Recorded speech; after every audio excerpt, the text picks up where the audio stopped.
Hello, everyone, and thanks for joining us. I'm your Jacksonville real estate pro, Luke Lewis. What we're going to do today is take a short break from our real estate topics and use this moment to add value by speaking to entrepreneurs, small business owners, and even nonprofit coordinators about a few do's and don'ts with regard to being successful at your next networking event. Okay, let's go. Networking events come in many shapes and sizes, from hyper-organized events with structured timelines to speed networking where it's a musical chair event and you spend a few minutes with each participant, to even more relaxed events where you simply have a few hundred people dumped into a room to mingle. You can have a really good time at networking events, but don't get distracted and lose sight of why you're there in the first place. Even if you're naturally an introvert or someone who would prefer to avoid human interaction, I would try to give a few survival tips in case someone dragged you to one of these events. Now, these items are not in any particular order. Although you should have an elevator intro in mind, don't just rattle it off like a robot. Be yourself. Take facial and body language cues to help guide the conversation. It doesn't matter what you ride in or drive to the event, you can still use Ford.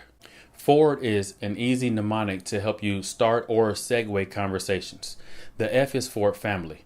With this one, I would stay away from probing questions about a person's family in the beginning. I recommend mentioning something that you're comfortable with sharing about your own family. Most people will try to identify or even make a few comments of their own, which then opens the door to ask questions and volley a bit.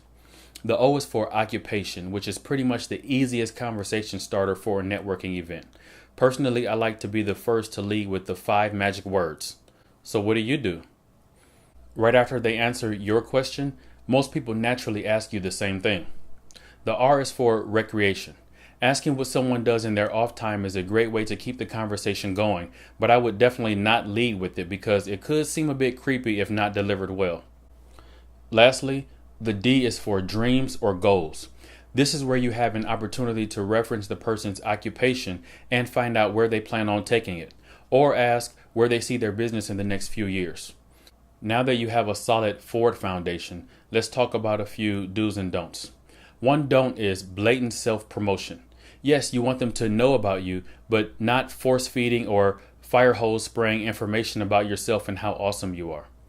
Be engaged in the answers they give to your questions and refer to things they may have said early on. This is how you demonstrate that you are truly listening and that you value what they're saying. Another do is to be sure to get business cards or networking cards from as many people as possible, even if they work in the same company as you. Way too often I see people showing up at network functions and they distribute hundreds of their own business cards, but they leave the event with only 10 or 15 of other people's cards. Also, even after you get the cards from other attendees, that's not the end of the story. You have to follow up.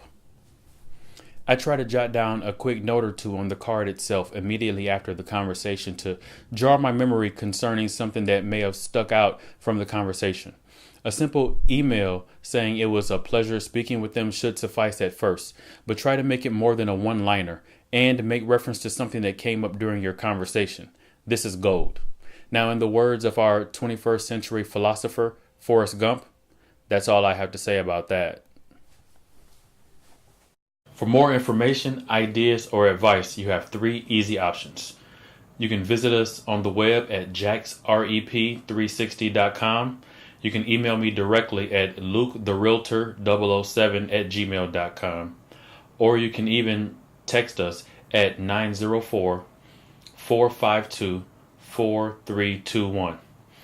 Thanks again for joining us. You could have been watching any video on the net, but you chose this one, and I really appreciate it.